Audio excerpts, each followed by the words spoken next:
Igbo ekenekwa m n'ọzọ. Ọkakwa mụ abụ ọka akụkọ Maazị Ugwu Okechukwu Obinwannem ndị Igbo.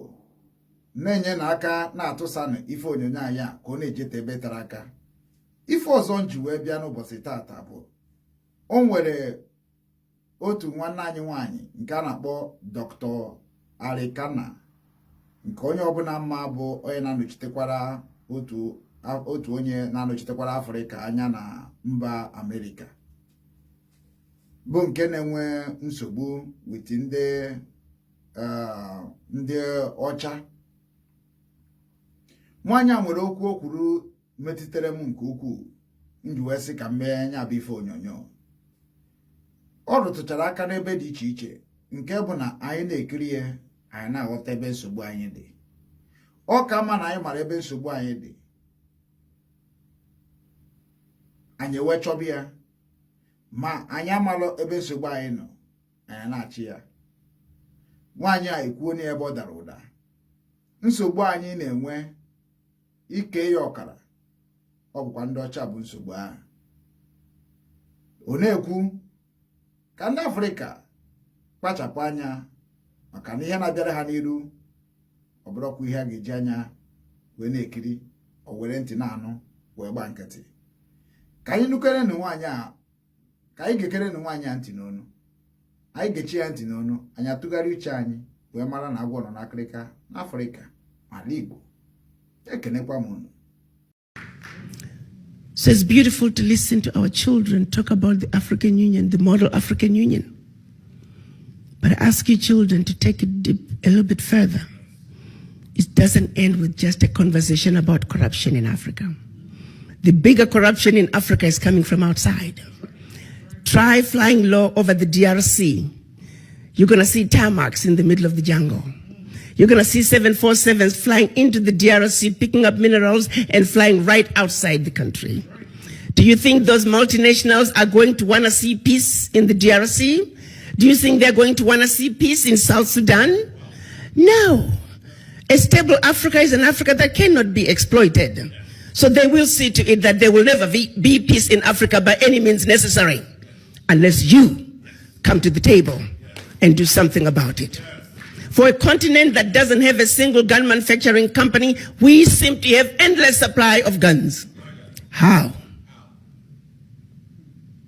How is this okay that Africa continues to be exploited to this extent? How is it okay that the world has watched as France is taking cold, hard cash out of Africa? How is this okay? I want to know. United Nations, answer that. Secretary General Guterres, answer that. When you all meet every year in New York, what are you talking about? That is our reality as Black people. And only we can change that. Yes. I am very encouraged by the president of Benin. He has put in a formal request for all the bank reserves his country has deposited with France. So to France I say, we are watching you, France. There better not be a coup in Benin, because that is your modus operandi. There better not be any instability in Benin, because that is your modus operandi.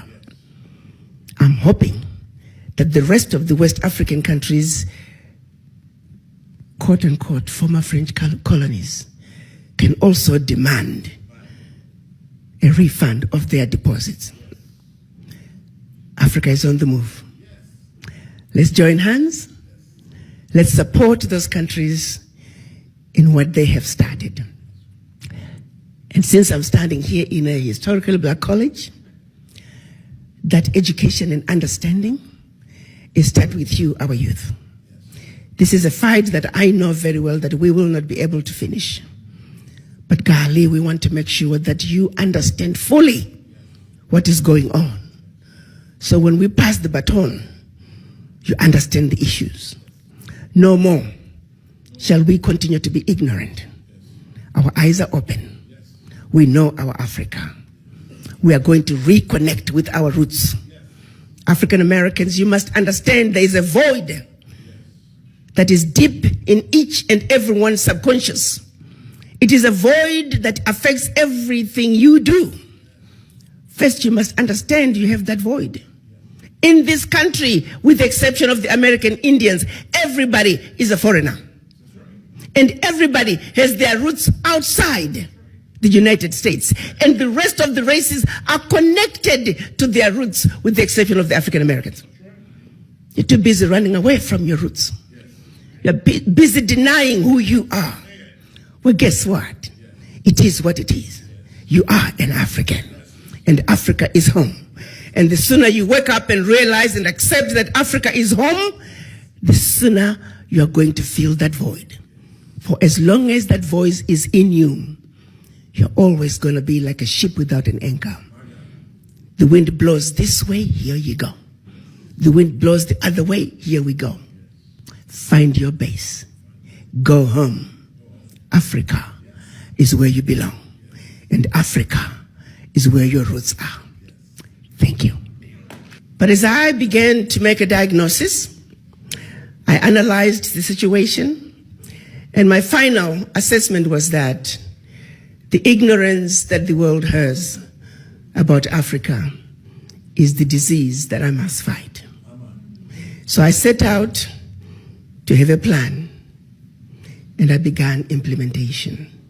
Because it is only when that disease is treated, it is only then and only then can we embark on a true healing path for Africa and her children. I'm going to ask you one question.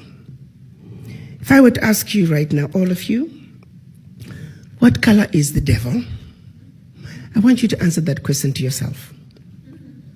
And I'm going to pause for 2 seconds. Let me guess. Most of you said black, didn't you? And then I'm going to ask you another question. What color are the angels?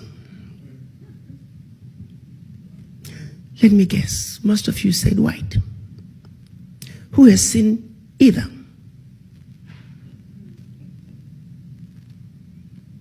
And yet we accept it. So you take a group of people, you say the color black is associated with the devil. Everything bad is black. You wear black to go to funerals. The villains in the movies are black. Everything undesirable is black. You take a group of people and say, you too are black. No matter how we try as black mothers to raise our children at home and tell them you're black and you're beautiful, the minute they step foot outside that door, they are immersed in nothing but negativity about that which they represent. How do you raise a child with good self-esteem in such a world? Then I took it back a step further. You see, growing up in my village in Zimbabwe, the British did not come to Zimbabwe until 1896. Prior to that, we had our own gods that we worshipped. We had spirit mediums who were our intermediaries to the higher power. They had no color until the British arrived. Then the British began to, you can remember the missionaries were sent to Africa to teach us how to read, but not how to reason. So we're programmed to receive that which they wanted us to receive. And so one of the things they taught us was the issue of black and white. Remember that 1896 in my country, we did not have those colors. And I was not referred to as black, I was African. But somehow we were just told that you're black. And then the other race is white. And then the other race, you take white color, you say white is pure, the angels are white, you wear white to go to weddings, you wear white for christening, and then you take another group of people and say, you're white. So the children are raised that you're beautiful, everything that you represent is perfect, And when they step outside the door, the world validates what they are being told at home. Now you take these two children. One is surrounded by nothing but negativity about that which they represent. The other is surrounded by nothing but positivity about that which they represent. How do you expect these children to look at themselves as equal? These are some of the subliminal messages that are being passed on to our children. And in my own assessment, and when you look at it from the African point of view, it explains why some of our leaders, people who are supposed to represent us, when they sit across the table with others who don't look like them, they automatically feel inferior. It is a serious problem. It affects our ability to feed our children as mothers. It affects our ability to provide for us children to go to school, provide good healthcare systems, provide good infrastructure. It starts right there. The failure to stand up and defend that which you believe in, and defend that which is blatantly wrong. 1884,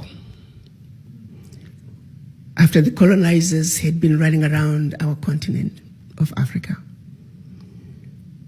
they wondered how they were going to defeat these people. You see, you got to understand, before the Greek civilization, before the Roman Empire, there was Africa. The pyramids were built 2,500 years before the Greek civilization. Have you ever wondered why the Greek philosophers, the mathematicians, where were they sent for training, for education, for retraining? They were sent to Africa. Why were they sent to Africa? Because civilization, as we know it, began in Africa. Civilization was in Africa before they had it in Europe. You see, the history books choose to begin history from here going forward. What they don't tell you is that even the English language is based on the Yoruba language. Humanity, as we know it, began in Africa. Without the African, there would not be any other races. It's just a simple fact.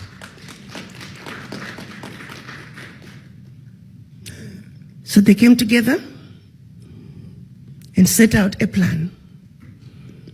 Prior to 1884, you got to remember, Africa was made up of powerful kingdoms. The countries that we know as African countries today did not exist. So if you're going to be doing your DNA testing, I urge you, don't settle for I'm from Nigeria. Settle for what is my kingdom. Yes, I'm a proud member of the Monomotapa kingdom. Are you an Ashanti? Are you from the Benin kingdom? That's who we were before the Berlin Conference. So why did they meet in 1884 at the invitation of the then Chancellor of Germany, Bismarck? Bismarck said, let's all come together, we the colonizers. Because keep in mind, at that time, they were beginning to fight each other over how to distribute what they had looted from the Africans. So you see, the French would loot from the Africans, then the British would come and then loot from the French, what the French had looted from the Africans, and then the Belgians would come, they'll loot from the British, what the British looted from the French, that the French looted from the Africans. They were getting ready to have a European war on the African soil. So Bismarck called his sidekick, the then King of Belgium, and said, let's meet in Berlin. Let's strategize on how we can effectively loot from the Africans in a unified way that does not lead us into a war. So they met in Berlin to strategize on how to see to it that Africa and her children are forever defeated and dominated. Make no mistake about that. I repeat, they met in Berlin from November of 1884 to February of 1885 to strategize on how to effectively see to it that Africa and her children are forever defeated and dominated. That was 135 years ago. Fast forward 2019, the strategy remains in place today. History tells us that they set across from big old map of Africa. They proceeded to chop Africa up into tiny little economies that we see today. Tiny economies that clearly cannot survive on their own. Tiny economies that should they survive, like black people always do, they're easy to destabilize. And then after they chopped up these little countries, they often say the divisions were so arbitrary that husband and wife were in bed, and when they woke up in the morning, the husband was in Zambia and the wife was in Malawi. And the assignments of these countries to the colonizers were also done in a way that they would provide maximum destruction. I often say, have you ever pictured driving from Zambia? You're speaking English. Pretty soon, you're in Angola. You're speaking Portuguese. A little north, you're in DRC. You're speaking French. Go a little west, you're in Equatorial Guinea. You're speaking Spanish. A little further north, you're in southern Cameroon. You're speaking English. Keep going north. Now you're in northern Cameroon. You're speaking French. A little west, now you're in Nigeria. You're speaking English. You see, give it a couple of generations, people who were once one will not know each other because they now speak a different language. They now have borders. They now have a different flag, and each one with their own anthem. People who were once one, completely divided up. It was all by design. Then they take those little economies and gave them the same sovereignty on the world stage as the big boys. How do you take Central Africa Republic and put Central Africa Republic on the same stage with China and say negotiate? How do you take Malawi and put Malawi in the same room across from India and say negotiate? How do you take Djibouti and put them in the same room with the United States and say negotiate? Africans are defeated before the game even begins.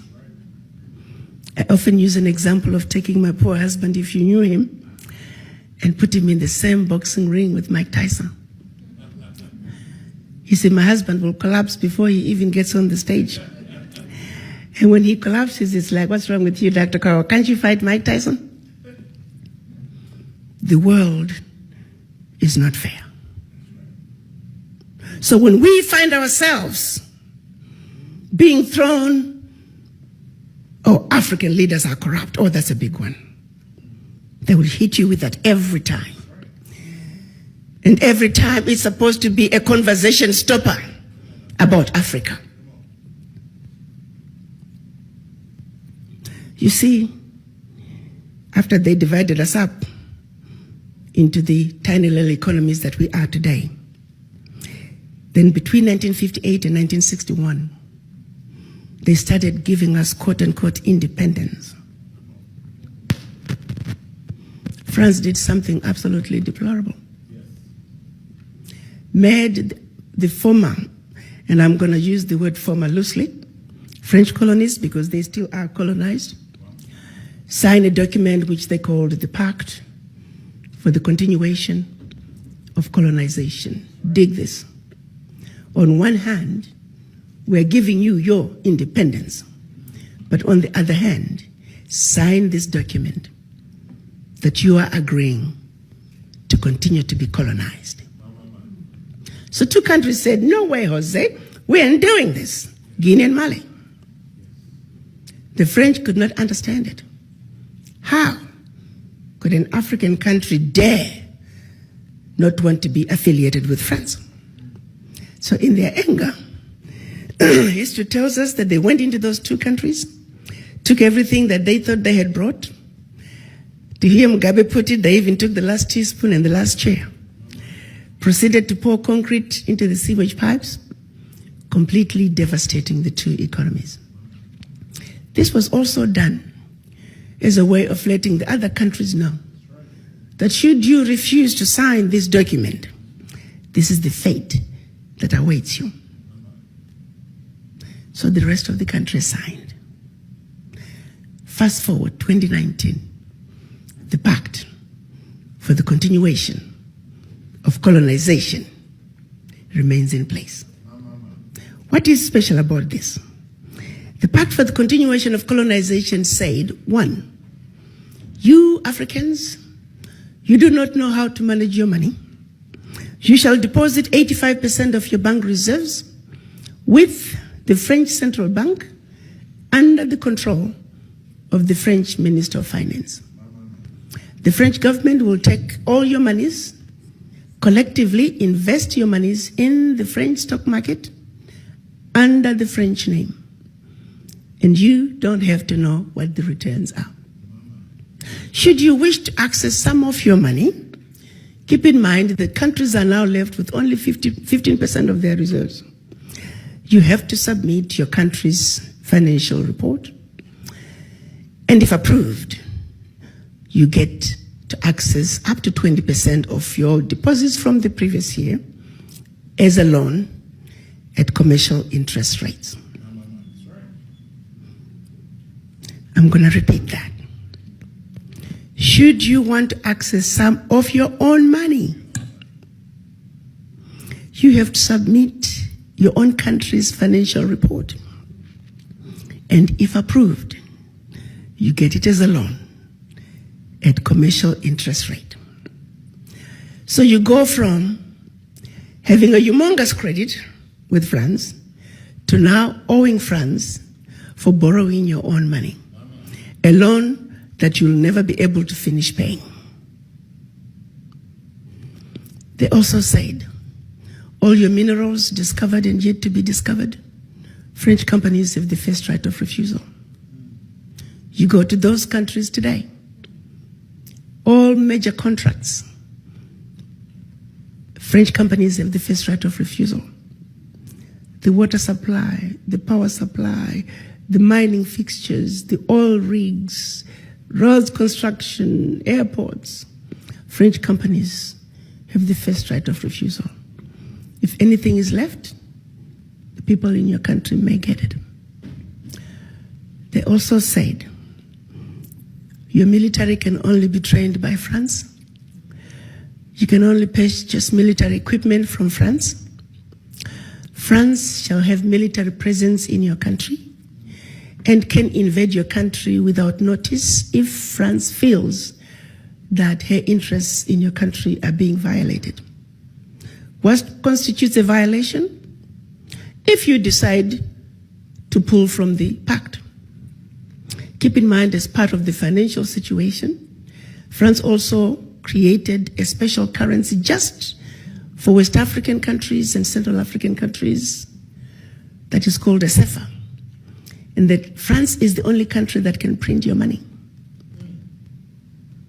So a violation would constitute an African leader saying, I no longer want my money printed by France. I'm going to start printing my own money. That's a violation, and it can call for France invading your country. In the past many years, we've had 67 coups in Africa out of 26 countries.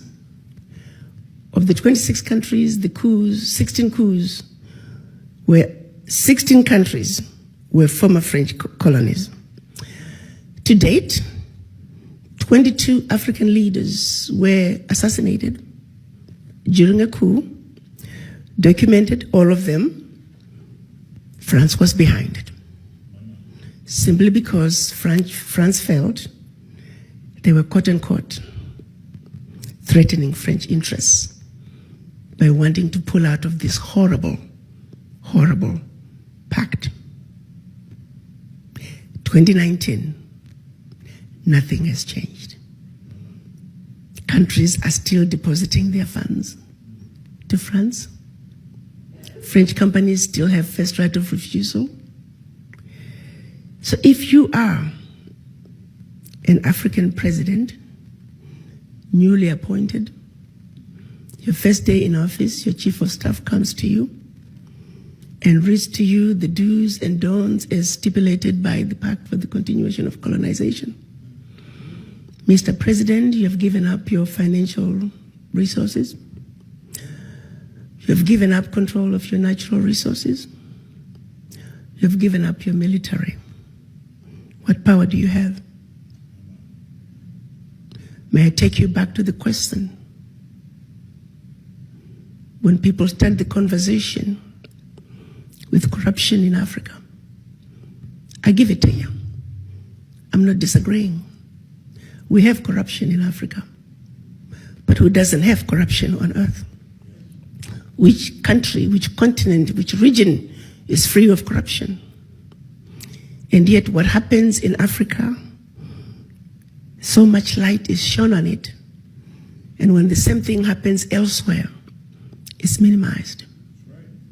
You see, I liken to today, because of the Pact for the Continuation of Colonization, France alone, that little bitty country, is taking out of Africa over $500 billion. Over $500 billion.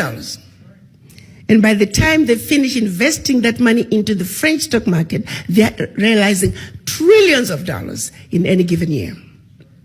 Park that. The watchdogs for corruption are saying out of Africa, 50 billion gets out of the continent from corruption. Now you got two thieves. You have a thief with a briefcase with 50 billion and another thief, a small thief, with a briefcase with 500 billion. Which thief are you going to go after? The world wants you to be stuck with a thief with 50 billion and not the thief with 500 billion that's going to become trillions of dollars. Do you quickly realize how the 50 billion becomes a crumb under the table?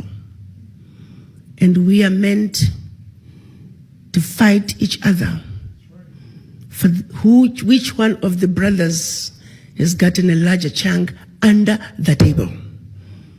So that way we never have to get on the table and talk about not a 3-course meal, not a 5-course meal, not a 10-course meal. I call it a 100-course meal going on the table. The question I have is, why has it been so difficult for us as Africans to say enough is enough? How long are we going to keep watching this carnage go on and we say nothing? It goes back to the mind. It goes back to that fear. It goes back to that sense of inferiority. And I go back to the diagnosis I made when I went to Washington. That until we black people understand that we are suffering from the legacy of colonization, that we are suffering from the legacy of slavery, that while we may have lost the shackles in our legs and our hands, the shackles of the mind continue. Until we realize that we are a wounded people and we need healing, nothing about our circumstances is going to change. We are sick people. But to To be sick, first you must realize and accept that you're sick. How do you go to the doctor if you don't think you're sick?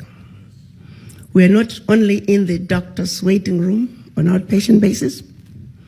We are not even in the hospital in a general ward. As Black people, we are in the intensive care. And we need to realize that.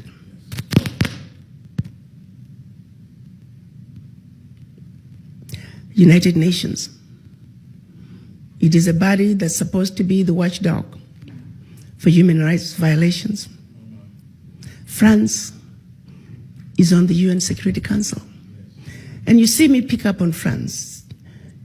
There are other colonizers too, who are still colonizing Africa. But France did something extraordinary through this pact. We're talking cold, hard cash out of Africa. That we must stop. And immediately, we must do that. So France remains as a member of the UN Security Council.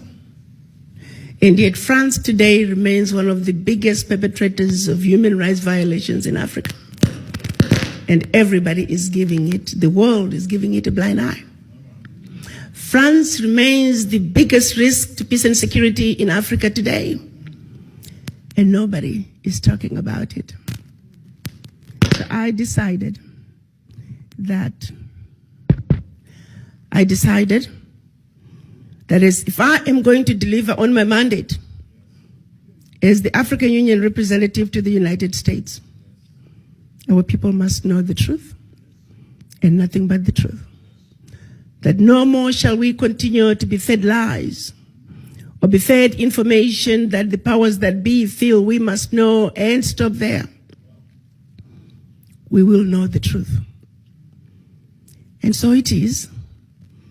My first video was addressed to the African diaspora to precisely put things in perspective, starting with the Berlin Conference, the Pact for the Continuation of Colonization. 1963, when our Pan-African leaders got together in an effort to undo the Berlin Conference, but they failed. Because when they went to Addis Ababa at the invitation of Emperor Haile Selassie, they were divided. We had the Pan-African group that said Africa for the Africans, African Union now. There were only 7 countries: Ghana, Guinea, Mali, Egypt, Morocco, Algeria, and Tunisia. The rest were the nationalists, the Monrovia group. They said, let's go slow.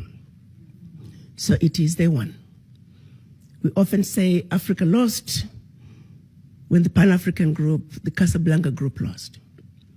Year in, year out, the leaders came up with a compromise which they called the Organization of African Unity. They meet twice a year to discuss issues pivotal to the continent. The issue of an Africa speaking with one voice was tabled at every summit. And year in and year out, they failed to reach consensus until March of last year, 2018, when we finally agreed on what we are now calling the African Continental Free Trade Area, where Africa is now saying enough is enough. Africa must speak with one voice. That's the only way for Africa to take her place on the world stage, is when Africa enters the world stage as one giant Africa. So it is July this year, the African heads of states officially launched the African Continental Free Trade Area. And beginning July next year, Africa, the sleeping giant, will enter the world stage as one customs union.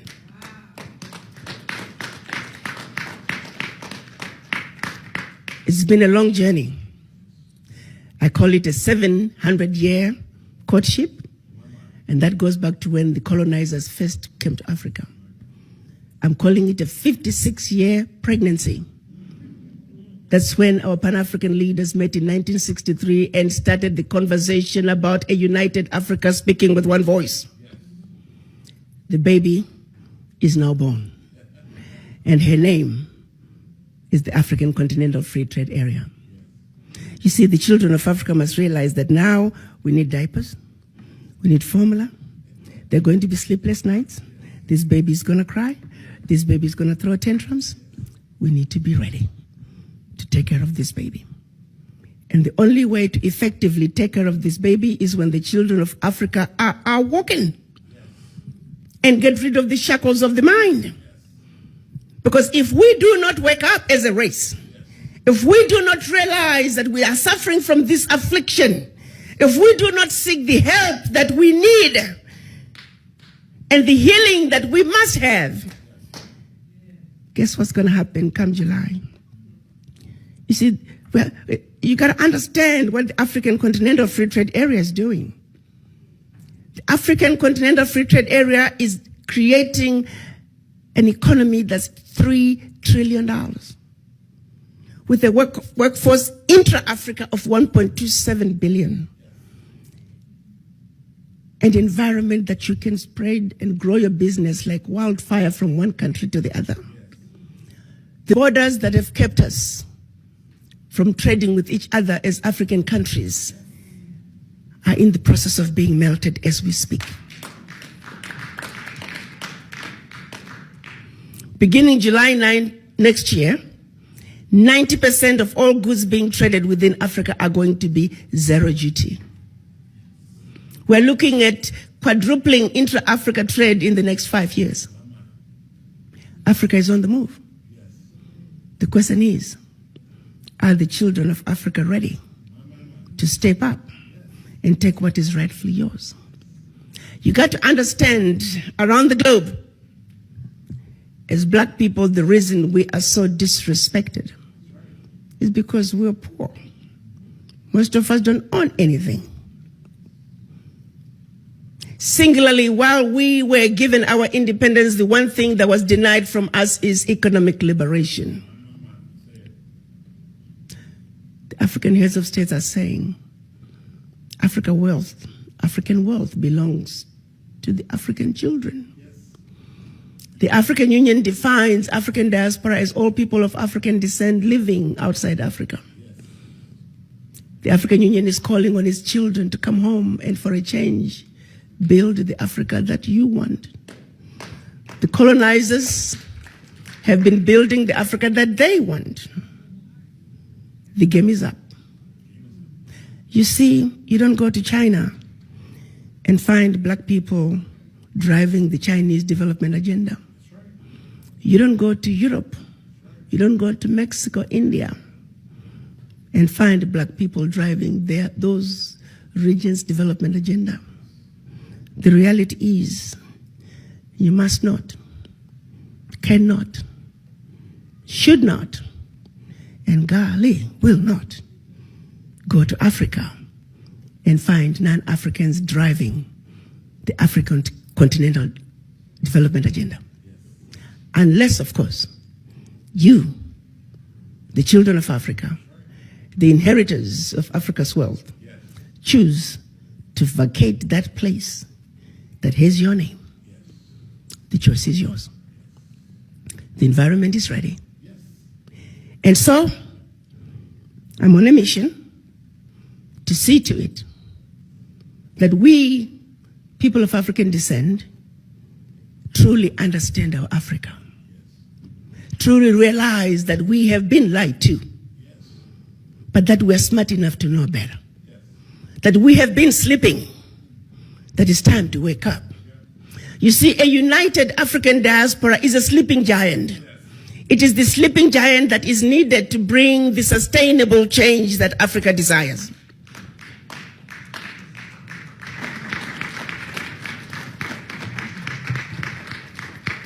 I just want to say that here at Albany State, we strongly believe that education is the vaccine to poverty. And so we stand with you, we stand alongside you, and we support your mission and your fight. Please accept this as a small token of our appreciation. Thank you. Thank you so much. Actually, one other point that I'd started discussing with the provost, the Association of African Universities now have their offices in Washington, D.C. It's an association that represents 400 universities across the continent. with a one-stop shop. You can pretty much pick where you want to go in Africa. I would hope that, I told the professors that I will bring them back. The enrollment, we must expand the international study program, not only for students, but also for professors. This can be done very easily, and I'm on a mission. I will work with the professor to see to it that next year we have as many of you students going to Africa. We want to establish, it should not be expensive. You see, white schools are very good at taking care of themselves. My kids, one of my kids speaks French like a Frenchman, sadly, because of the program that she was in. All we paid for was the airline ticket. Even the professors, I housed 3 professors every year from France as part of the exchange program. We can do this. We need to establish host parents.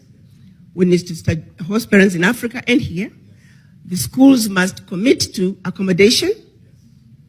There are organizations that when we work together, our students should never have to struggle. There are airlines that are making money out of going to Africa. Let's hold them accountable. There are businesses making money in Africa. Let's hold them accountable.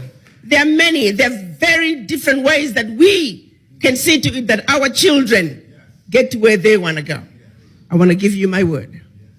I am going to fight to see that our children go to Africa. And Provost, you have my word. Assistant, you have my word. We are going to Africa next year. Plain and simple. Thank you.